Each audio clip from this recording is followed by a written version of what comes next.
All right. Oh god. Oh man, I stepped in mud. It's not good.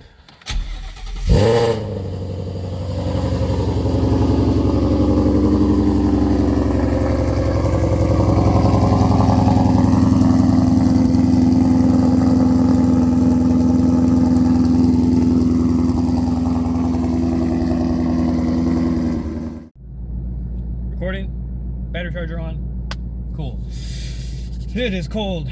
Okay, just might as well say some stuff that I found out while I just let my car warm up.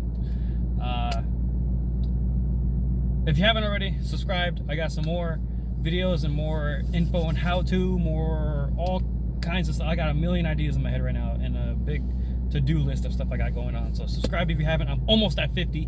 Almost at 50.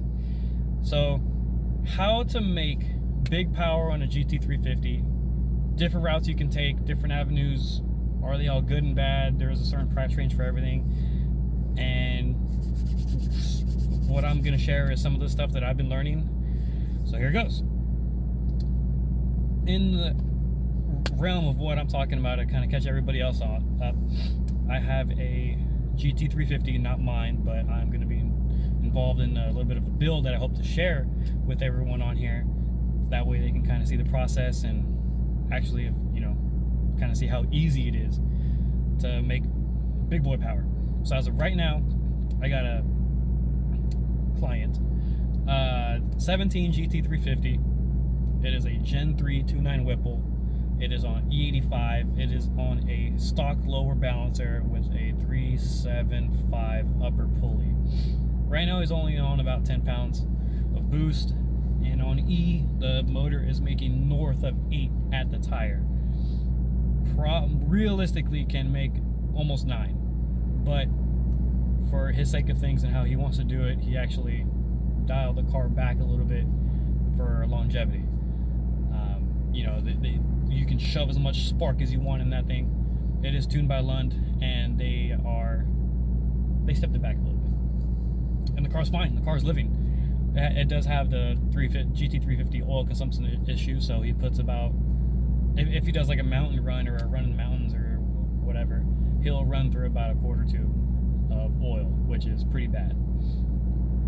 So what we're trying to do is, obviously we want to go up a notch. We want to go even higher than where we were at right now.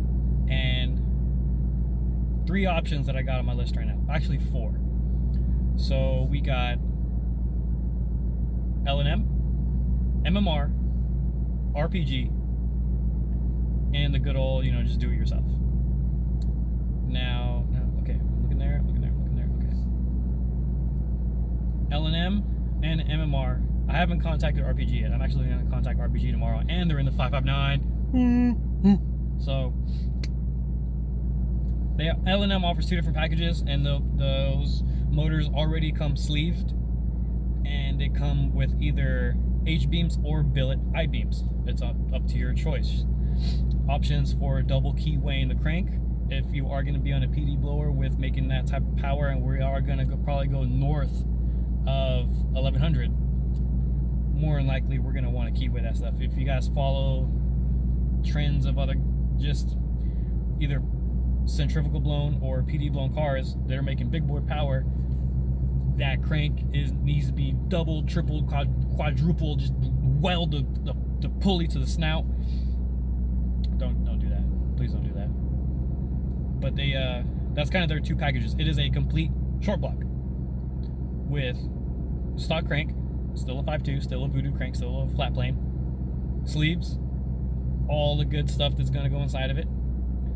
L&M also does offer cylinder head porting, and L&M is the only manufacturer, or the only company I should say, that offers actually a race spec or a L&M spec camshaft for the car. So with that, you're going to get the porting, the springs, the retainers. We're also going to get new valve guide inserts put in, because I believe those are brass. I mean, there's nothing too hard, and a little bit of maybe some valve angle jobs going on.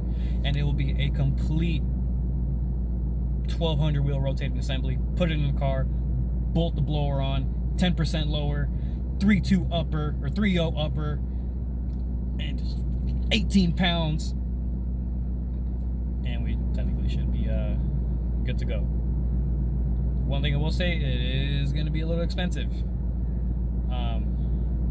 You can just throw it out there on the website. You can go ahead and look on L&M's website right now, MMR's website, RPG's website, and really any kind of built 5.2 short block that's going around right now is you're going to spend some money on it.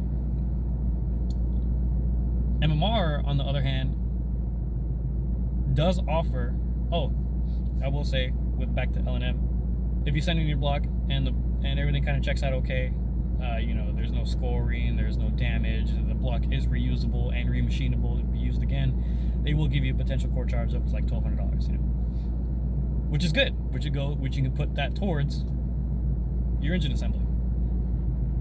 MMR, on the other hand, when they build a long block for you, they actually use a Boss 302 crank, which changes the firing order, which kind of changes the whole.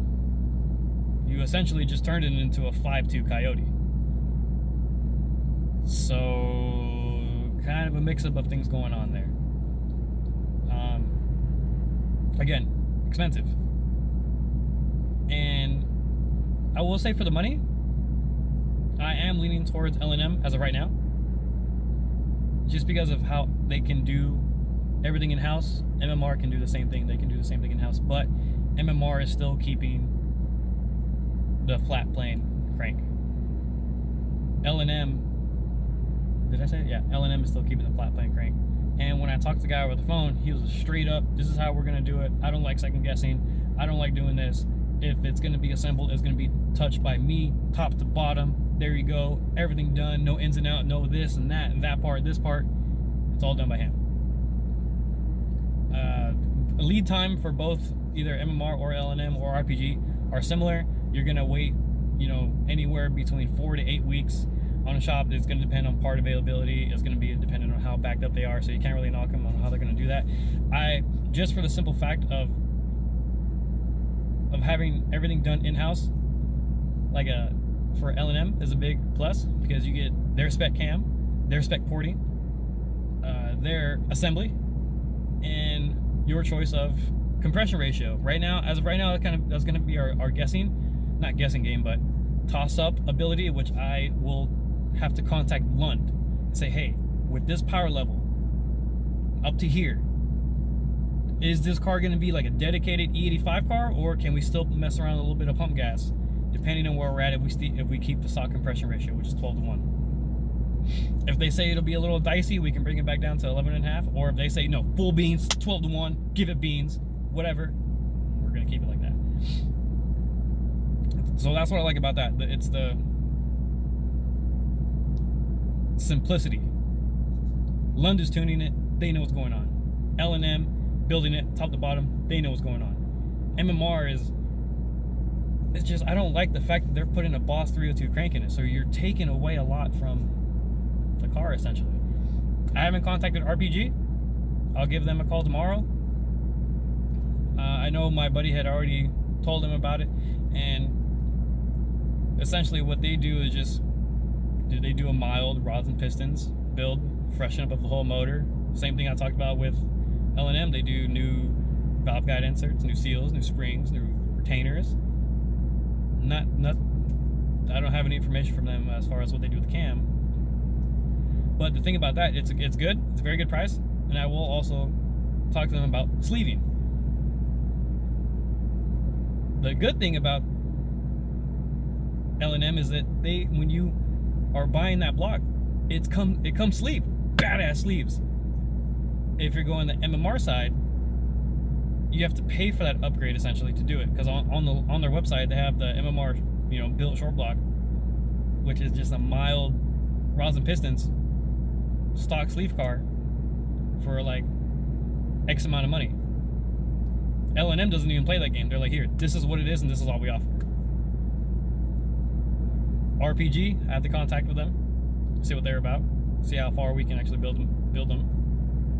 And as far as I know, they're keeping it simple, keeping it flat plane. So the fourth option that we have is to just do a basic bitch rods and piston setup and just do local machine shop in-house.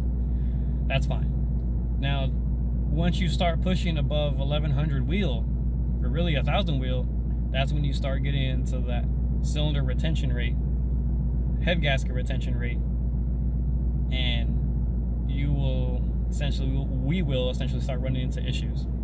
I would rather have a bigger cap to know that I'll be okay with than to, how can I put this? For example, if that L&M short block is good for 1300 wheel, on their website it's advertised for 1200 wheel, and we're really only playing around at 1050, 1100, I'd consider that we have, you know, headroom. If we just do a basic rods and piston setup on the car and pretty much just stock everything else and, you know, brand new machine work, we're kind of going to be stuck at what that rod is going to want to do and how much the sleeve can hold without distorting under that kind of power level. Can we do it? Yes. Do we want to find out the hard way of how much the stock sleeve and that particular rod and piston can hold up? I'd rather not, because you're in the motor. If you're going to go in the motor and put a basic set of this and that in there, you really don't know where you're at as far as headroom. If we go the L&M route and we have a stout bottom end that we know we can throw a bunch of stuff at it, I think that'll be a better and smarter move. So, and you can't really throw in the game, oh, well, you know, you can do this for cheap and this and that. You got a 350. Nothing is going to be cheap. Okay, even down to headers, even down to whatever. If you're doing any type of engine work on any car, it's not going to be cheap, and especially if you're doing something on a one-off 5.2 Voodoo motor. But I'm excited to find out. L&M looks really promising. MMR is okay. It's not something that I would want to do. Now, if you just blew your car up and you need a short block, and say your block just cracked in half and it's just on the floor, they do offer that. They do offer X amount of money. It'll be a stock casting 5.2 with a stock crank, and then they do rods and pistons. You know, you can put a good set of head gaskets on it and call it a day, and you have an MMR short block that's good for 900 wheel comfortably, 950 wheel comfortably, and, you know, keep it moving.